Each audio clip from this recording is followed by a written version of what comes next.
ఇక్కడ చంద్రబాబు నాయుడు గారు కూడా ఈ రాష్ట్రాన్ని ఎలాగైనా అభివృద్ధి చేయాలి, రాష్ట్రాన్ని బాగు చేయాలి, పిల్లలకు ఉద్యోగాలు ఇవ్వాలి. ఈ ఒక్క కారణంతోనే ఆయన బతుకుతున్నాడు. ఆయన చూడని డబ్బులు కాదు, ఆయన చూడని ఆస్తులు కాదు, ఆయన చూడని అధికారం కాదు.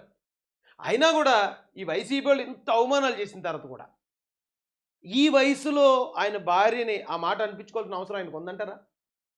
అలాంటి మాటలు అనుభవించి చెయ్యని తప్పుకి జైలు చేసి ఆ జైల్లో మళ్ళీ నరక యాతను అనుభవించి బయటకు వచ్చి తప్పుడు మనిషి వెన్నుపోటుదారుడని ఇన్ని అవమానాలు పడుతూ డబ్బులు సంపాదించుకోవాలి ఆయన. ఇప్పుడు ఆయన చూడండి డబ్బులు అండి, కేవలం రాష్ట్రం కోసం నిలబడ్డాడు ఆయన. ఆయన గొప్పతనాన్ని ఈ రోజున జనసేన అధినేత పవన్ కళ్యాణ్ గారి మాటల్లో విన్నారు.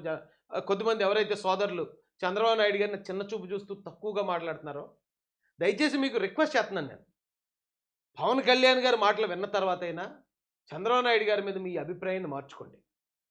ఎందుకంటే చంద్రబాబు నాయుడు గారిని దగ్గరగా చూస్తే ఎవరైనా పవన్ కళ్యాణ్ గారిలాగే మాట్లాడతారు, ఆయన గొప్పతనాన్ని అలాగే చెప్తారు. నిజంగానే చంద్రబాబు నాయుడు గారు గొప్పడండి, గొప్పగా ఆలోచిస్తాడు, గొప్ప వ్యక్తిత్వం అయింది.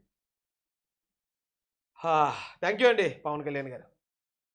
చంద్రబాబు గారు చెప్తాను, ఖచ్చితంగా దాన్ని ఒళ్ళు దగ్గర పెట్టుకుని మేము ఉంటాం sir. Will take your guidance very serious and committedly sir. అలాగే కేంద్ర నాయకత్వం నిన్న ఈరోజు ఇందాక న్యూస్ లో చూసిన అధ్యక్ష 15,000 కోట్ల రూపాయలు మనం ఏ అమరావతి లేక ఈ రోజు వరకు ఇబ్బంది పడతాం, అలాంటి అమరావతికి కేంద్ర మంత్రి మన నాయకులు గౌరవ ప్రధానమంత్రి శ్రీ నరేంద్ర మోదీ గారు బడ్జెట్ లో ఈ రోజున 15,000 కోట్ల రూపాయలు అమరావతి కోసం మనస్ఫూర్తిగా కూటమి తరఫున అందరి తరఫున కూడా వారికి ధన్యవాదాలు తెలియజేస్తాం అధ్యక్ష. To Honorable Prime Minister Sri Narendra Modi ji, we are grateful to you, sir, for releasing the funds, and we will eternally indebted to you, sir. ఒక రాష్ట్ర ప్రభుత్వం కేంద్రంలో అధికారంలో ఉన్న పార్టీకి సపోర్ట్ ఇస్తే, వాళ్ళకి మద్దతు ఇస్తే, వాళ్ళతో కూటమిగా ఏర్పడితే అక్కడి నుంచి ఇలాంటి సాయం తెచ్చుకోవాలి.